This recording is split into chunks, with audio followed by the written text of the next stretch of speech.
Hello, and welcome to the Blood Podcast Birth, Love, Experience, and Death. I'm your host, Stephanie Bushak. And I'm your favorite co-host, Matt Bushak. You should just go right into I'm your favorite host territory. I'm getting there. Just do it. Just be patient. Okay. Be patient. So today, You can be my co-host. okay, today I'm Matthew's co-host, No, Stephanie. not today. Oh, never mind. We are talking about, yes, we talk like this to each other all the time. Mm-hmm. Today we're going to talk about helicopter parenting. And that doesn't mean like Okay, that doesn't mean we're like parenting helicopters. no. No. Although that does sound kind of interesting. I wonder if there's people out there that parent helicopters. They're called mechanics. Yeah, I don't know. yeah. Helicopter pilots. I mean, who births helicopters? That is a question for the ages, Yeah. and I will just leave it on a shelf. Those propellers, man. Oh, dang. No, thank you. Maybe the propellers grow later. Like wings on a caterpillar. Yeah, like horns on a butterfly. deer, or Yeah. exactly. They aren't Yeah. born with horns, Yeah. right? So, No, I don't think so. okay. Yeah. Okay. Now you got me thinking. Helicopter parenting. So I think, what's your definition of helicopter? I think there's a very broad definition, and I was thinking about this earlier. I think there's a lot of gray area when it comes to what is a helicopter parent. Yeah. Matt and I have, I think, no problem calling ourselves helicopter parents. No. Look at the graphic that you'll see before the episode. That's us. If I can figure out how to download it properly, yes. It's pretty funny. We actually used to send that meme to our friends. Yeah. So those of you that can't see, yeah. It's a two propeller helicopter, and each of our faces are imposed where the propellers are supposed to be. Kind of underneath the propellers. Yeah. So to prove our helicopter parenting. Yeah. So what do you think made us helicopter parents? Well, so I want to go back to the definition a little bit. Oh, okay. Yes, please. Because it really is, it's a term that people throw around, and it's like, oh, you overparent your kids, so you're doing something wrong. Yes. You're a bad parent because you're hovering over them all the time. Yes. But there is there's a gray area there. You're right. I mean, because you want to protect your kids, you want them to succeed. Yes. And so you want to set them up for that. Right. But you don't want to make it so easy that they don't know how to take care of themselves, basically. Yeah, exactly. I agree. So I think we could even go back to attachment parenting. Yes. Is that helicopter parenting? Yeah. Yeah. Kind of, yeah.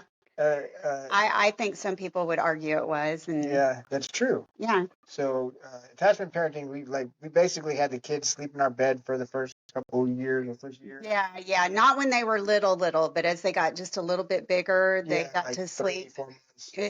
I would say closer to 6 months, but they had a bassinet right next to our bed from day one. Yeah, we didn't let them cry it out.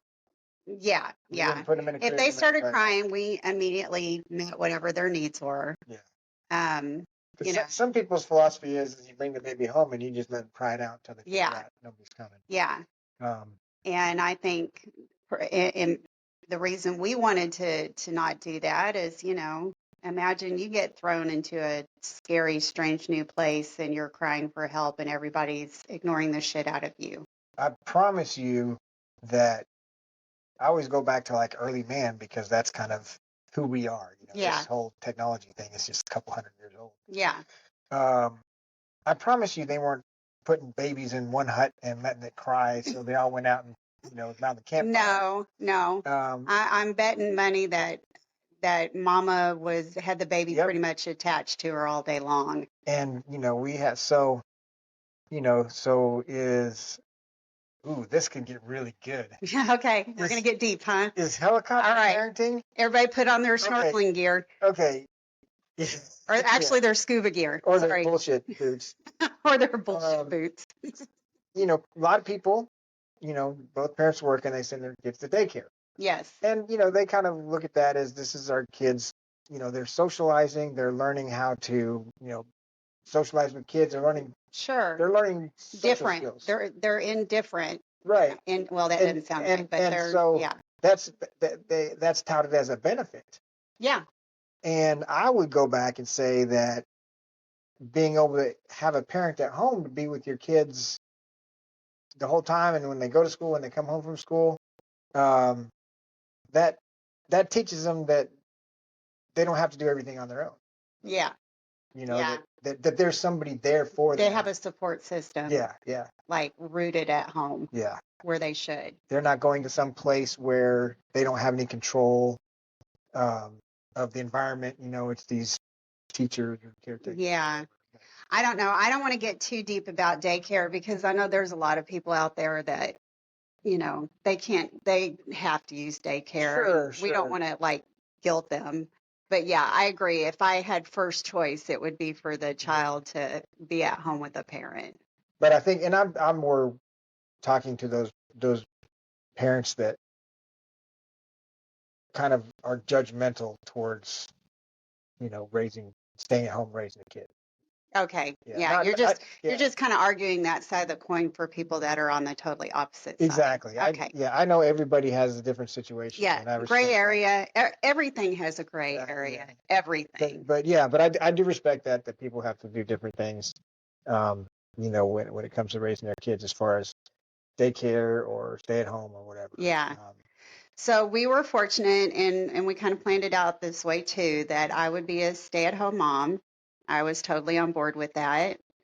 We discussed it many years before we even conceived. Yeah. So this was in our plans, and I'm very grateful that I got to do that. I love that I got to do that. Mm-hmm. I did get to watch my, hear them say their first words and watch them take their first steps, and I was there for every moment of it, and I'm truly grateful that I got to do that. And we didn't have the toys. We didn't get to go on the vacations because I was the only, income. Yeah, right. And so we were on a very tight budget. It's tough being a single income family. Yeah, especially when you get a bonus baby. Yeah. Well, yeah, but 4, yeah, that's what I'm saying. Yeah. Well, I'm saying we only planned for one at a time, at least, and we got a bonus baby. So we did. Even for that, that was just even a little tighter that we had to tighten our belts because of that. Mm-hmm. But yeah. So. But in that vein, we spend a lot of time with our kids. Yeah, a ton. A lot. Yeah. I don't know, what is yours? So we were talking, you asked earlier, first time when you realized that you were helicopter parents, or one of the first things that you can think of that we did? I don't, besides attachment parenting. Yeah. When I started to realize that you and I both were showing up to every single childhood function. Yeah. Like everyone. One of the kids would get invited to a birthday party.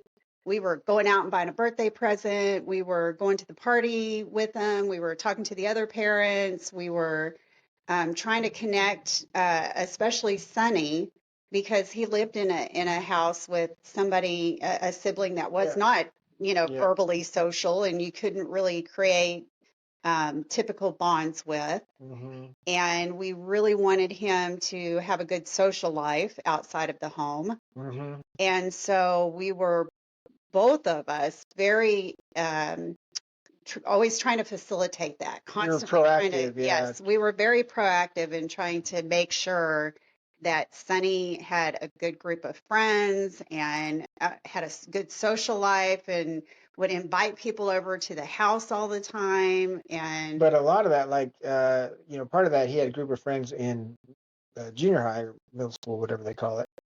And so I started doing a Bible study at the house. Yes. As a way to bring these friends over. Yes. So Sonny could have those social moments. Yeah. Is that helicopter parenting? Or is that just being a good parent who's being trying to super involved? Yeah. Yeah. I don't know. It's kind of, like I said, it's a gray area. I mean, as far as helicopter parenting goes, I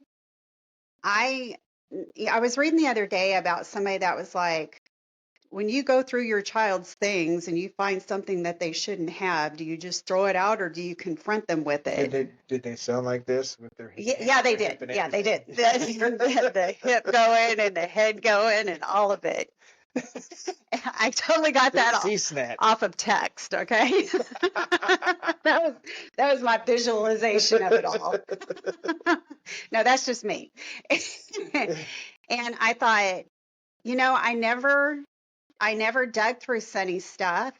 Yeah, I always knocked on the door before I came into his room, even when he was younger, like around the time that he probably started kindergarten and the door was closed. yeah, I would knock on the door before I came. I'm now, I didn't always like wait for an answer, but I'd be like, "Hey, baby, I'm opening the door," just to kind yeah. of give him his anonymity, his privacy, his own space.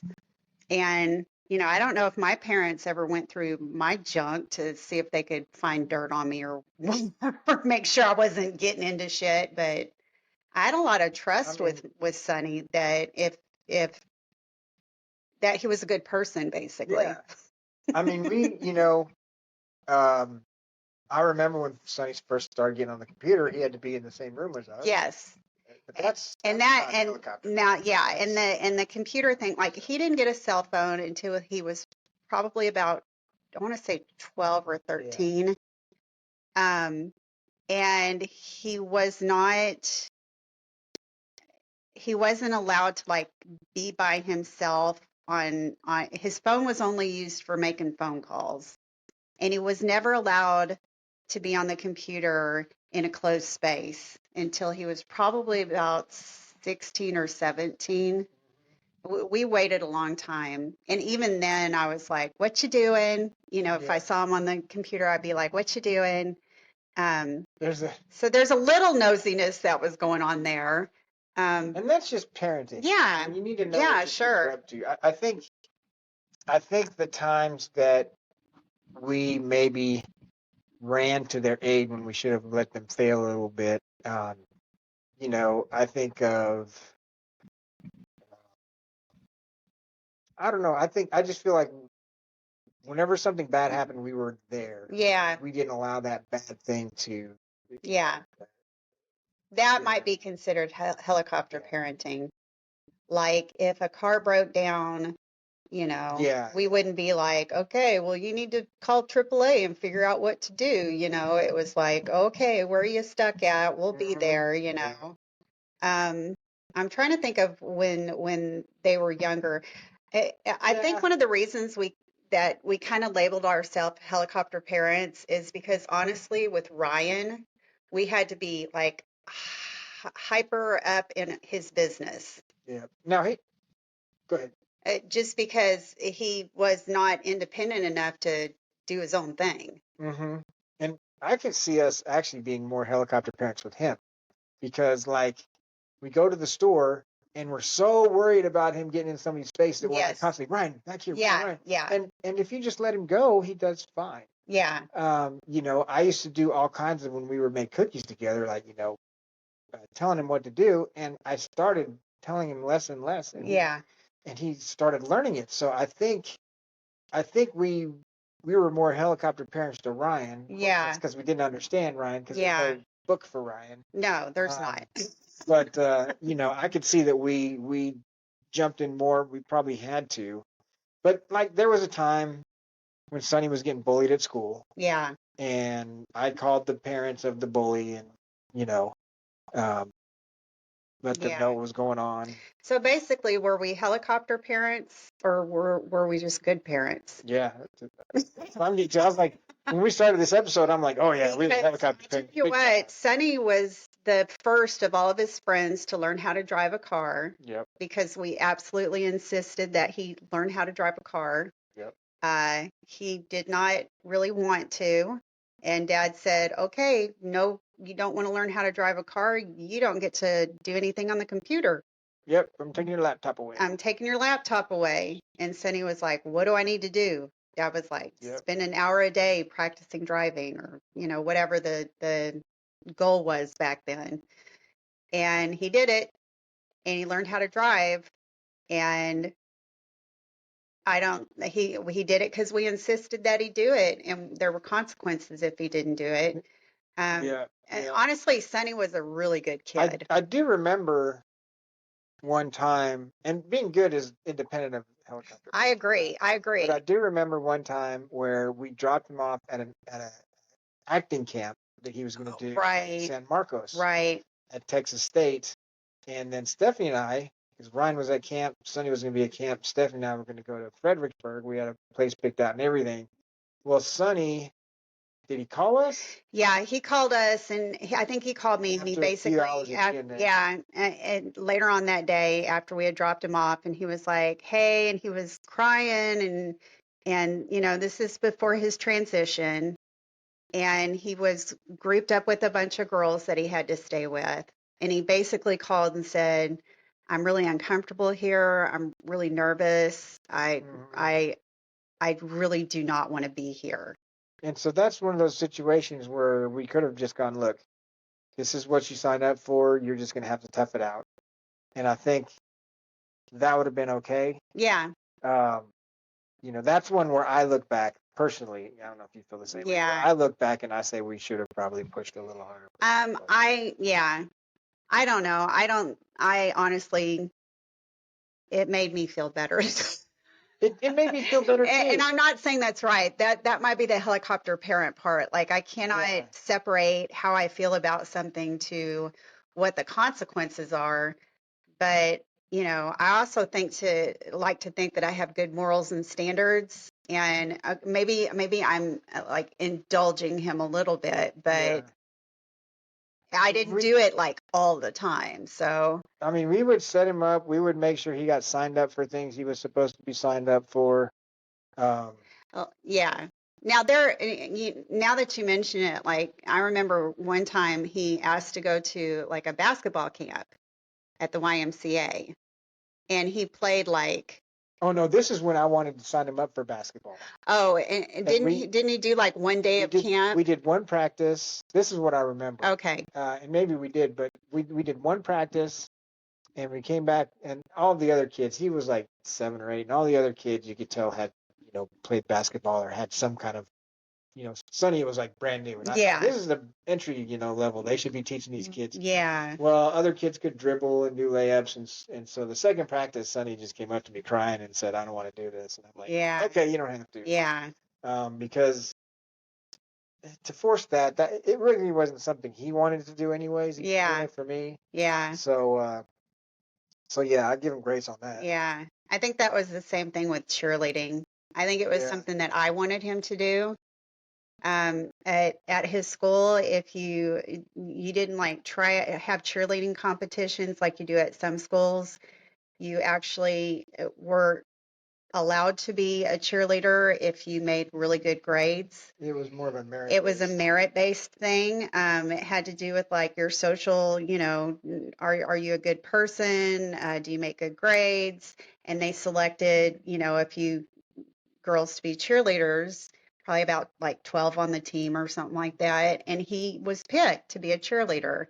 And at first he was excited, and I think it's because I was excited for him. Because when I was in middle school, it was like a very coveted social status to be a cheerleader. Yeah, Like yeah, that automatically made you popular. yeah. And I thought, oh, this will be great for his social life, even though he already had a pretty decent social life. But I was like, yeah, you should do this. This is like a coveted thing. Do it. And he was like, okay. And like after like the first or second game that he went to, you could tell he was just not into it. Uh, But he did finish out he the did. season. And then after that, he said, I think if they invite me to be a cheerleader again next year, I'm going to tell them no, thank you. I don't think this is my thing. And we were like, okay, that's cool. And I was proud of him that, he Yeah, stuck it out through the season. But I think he was doing that because I was like, oh, that's so cool. You made it yeah, for cheerleader. So, yeah. so as far as helicopter parenting, I think you're right. I think most of it was directed towards Ryan.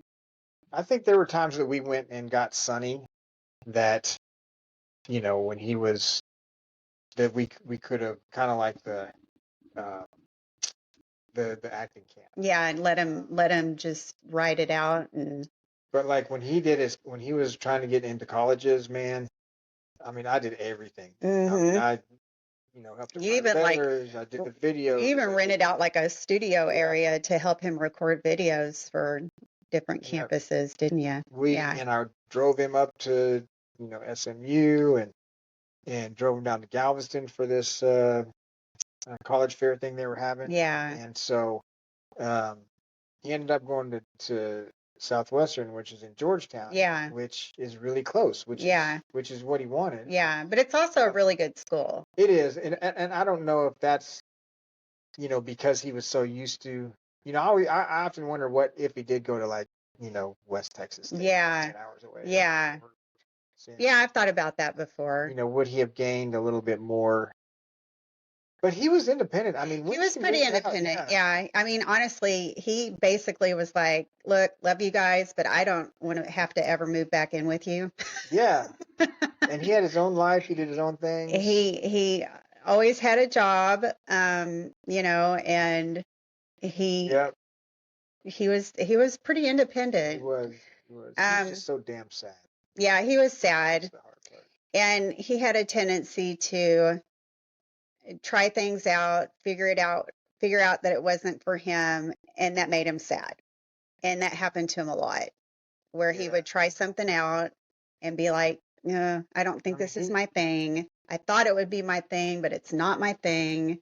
And it was very depressing for him. He suffered from major depression because we were there. And I don't even, now that I think back at it, I don't think there's a few things we could have done differently. Yeah. But that's probably going both ways, Yeah. And so I don't know that we so much helicopter parented. We were involved in their lives. I chaperoned their 8th grade dance, and I did. Yeah. And I went to all their class parties and helped run the parties, and I volunteered up at the school for the teachers. And so and he did learn to be very independent. Yeah. He didn't make the best choices, but we also didn't. We were there when he made a bad choice. We were there. We fired up the helicopter. Yeah, yeah. Well, we were cheerleaders for him. Honestly, it was more of, that's okay, baby. You tried. I'm proud of you for trying. Don't let this get you down. Just move on to the next thing. We all try stuff. You'll never learn if you don't fail, And I think he felt like he failed a lot. I think he did too. So going on to Ryan, because we did helicopter parent him. Which is a little different because you kind of have to. It is. But, it's funny. You were talking earlier about, kind of like, you're right about how it was mainly like trying to keep him from disturbing other people or creating a distraction to other people. Because I can remember like being in the grocery store and he'd start walking ahead of us and I'd be like, Ryan, get back here. Ryan, get back here. And Ryan had this, and he still has this, where he can never really keep still. He's always like either rocking, or if he's on his feet, he's pacing back and forth around wherever. He paces nonstop. And so, and he has a tendency, he'll get within like, I'm not kidding, like 2 inches of somebody. Yep. And he won't touch them, but he'll be in their personal space. And he doesn't really, I mean. That's not helicopter parenting. But that's what I'm saying. Like, I was constantly like, Ryan, come here, pulling him away from people and, trying to tell him. I think we ended up doing that so much proactively that we didn't allow him to go out there and fail, to go out there and, because we were so much in control of every single thing he did. Yeah.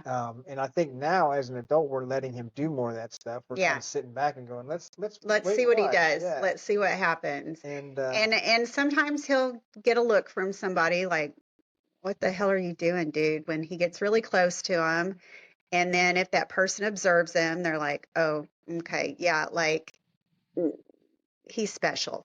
Yeah. And so most of the time, people don't give him any guff for how he acts or anything. Every once in a while, he still gets thrown a look, but honestly, he got more looks when he was little Yeah. than he does now. And he doesn't act out as much now. No, Usually no. he did. Well, gosh, when he was little, he used to like he for some reason, people talk about like the iridescent lights or something, or maybe that there's a like a hidden noise going on, like in a grocery store or a big store, and he would like glue himself to the floor and start. When I say glue, I mean he just like lay down flat on his Dead back, weight. arms sprawled, dead weight, and just start like either screaming happy or screaming pissed off, one of the two. And you'd be like, buddy, you need to get up. And you'd try to get him up. And even when he was like 5 or 6, it was like 12 sacks of potatoes. Yeah. Yeah. Not fun trying to get him up off the floor No. and like get him out the door. And so, yeah, there That's was not helicopter parenting either. you're right, it's not. I mean, there was just a lot of quality control going on, Right.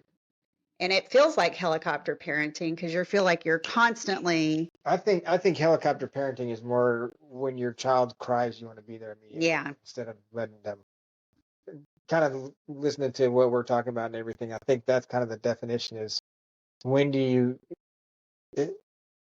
when do you let your kid work it out and when do you not? yeah, And the people will say the helicopter parents never let their kids work things out. yeah, You got to let them fail sometimes. yeah, And I'm going to tell you something. Um, we did that with Sonny, yeah, and we let him try to work things out. yeah, And it was tragic. yeah, And so, anybody who says that now, when I even hear that now, it's like, well, you got to let them learn on their own sometimes. yeah. No, Yeah, sometimes no. it's okay to jump in and be like, hey, this is going to be the consequences of your action. Back off. Yeah, Don't do that. absolutely. Yeah. No, I agree with that. And so, um, yeah, so I think, going to your child when your child is in need, Yeah. uh, there's tough love can happen, but it has to happen within the context of you supporting them. You Yeah. still have to know they're supported. I think sometimes when people, especially like, I think some people, when they think of helicopter parenting, they think that of a parent that is very permissive with their child also. My child's special. They can do whatever they want, da da da da da. And not letting them suffer from the consequences. I think those are two of like the kind of core ideology when somebody thinks of helicopter parenting. When I think of helicopter parenting, I think of being there for your child. Yeah. Just straight up, your child needs you, you're there for them. And honestly, I grew up in an era where, our generation was called latchkey kids. And it's because we got home from school, and for at least about half of us, nobody was home when we got home. Yeah, there was no helicopter. You could be an 8-year-old. Nobody was Yeah. home when you got home. And you literally unlocked the door yourself, went and made yourself a snack, and then you either plopped down and watched TV or you ran around the neighborhood with your friends. Yeah. And we did stuff back then that I'm like, my kids are not going to be doing that shit. We turned out just fine. Except for the ones that got maimed and the ones that died and the ones that had mental health issues. You got addicted to cigarettes because I get so tired of people saying we went through X, Y, and Z and we turned out fine. First of all, no, you didn't. Have you looked in the mirror lately? Right? And, or we lived through it. I'm sorry, but the people that died because of that shit, they don't have a voice. They can't say, yeah, and we died through it. Yeah. I used to ride in the back of pickup trucks all the time. It must be safe. Yeah, and I guarantee you, kids got hurt and Oh, yeah. died Oh, because yeah. they were in the back of those fucking pickup That's why trucks. they don't allow that anymore. Exactly. So is helicopter parenting, keeping your kid from doing something stupid like that? If they want to call that helicopter parenting, that's fine. Yeah, I'm a helicopter parent. High five. Yep. So are you. Yes. So I guess that's kind of our discussion on. Tell us what you think about helicopter parenting. What's your definition of it? Go to www.bledpodcast.com. Feel free to drop us a comment or whatevs. We're also on all kinds of, Spotify and YouTube and all that good stuff. So, Yep. and hey, you know what? If you're a quote helicopter parent, unquote, we're right there with you, buddy. You know what it means? It means you love your kids so much that you want to actually nurture them. Yes. Which is what a parent is supposed to do. So, anyways, love one another, guys. Oh, wait. Yeah, Matt. I almost forgot something. I almost forgot You almost something. forgot what life does. What does life do? Life will kill you. What? I knew I took it right out of your mouth. Don't let life kill you, guys. Bye. Bye.